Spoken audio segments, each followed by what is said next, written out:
Hi guys, welcome back. Now that we've got an intro in place, it's time to extend the track a bit. Let's open the playlist with F5 and select all our drum patterns, the bass and melody by control-clicking and dragging a box around all the patterns.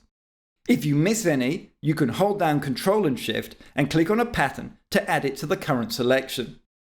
You can copy stuff in the playlist using Shift.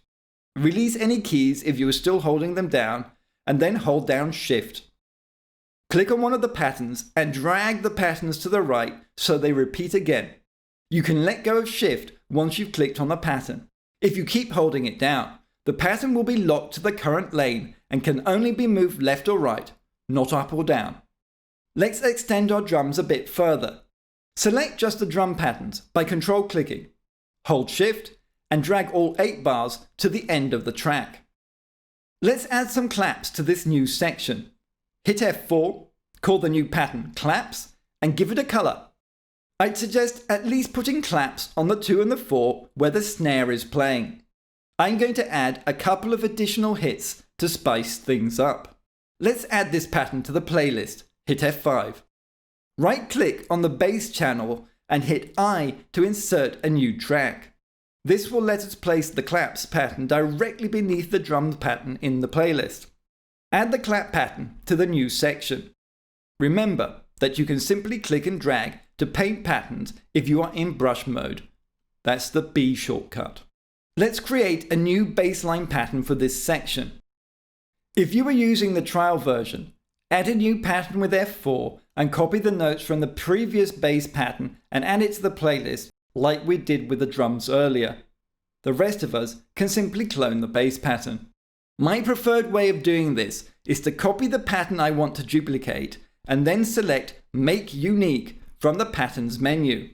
Let's repeat this new pattern twice. Shift-click the pattern and drag it with the mouse to create a new copy. Let's select the final 8 bars with the new bass pattern in the playlist so we can loop just that section. Double-click on the new pattern to open it in the piano roll. I'm going to keep the basic progression but change the rhythm to be straighter and follow the kick. I'll also add a couple of extra notes, like so.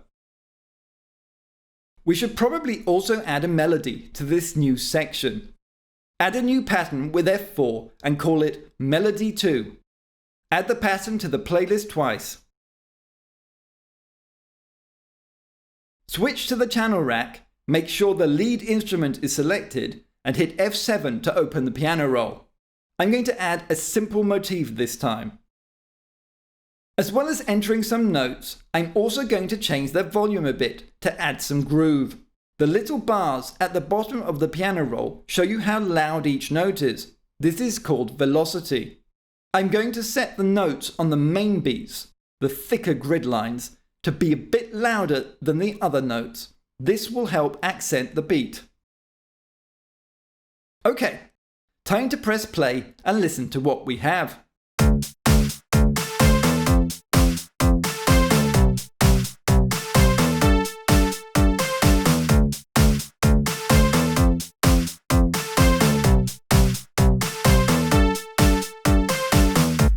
In the next video, we're going to tweak some of our sounds and add a few extra details to spice things up.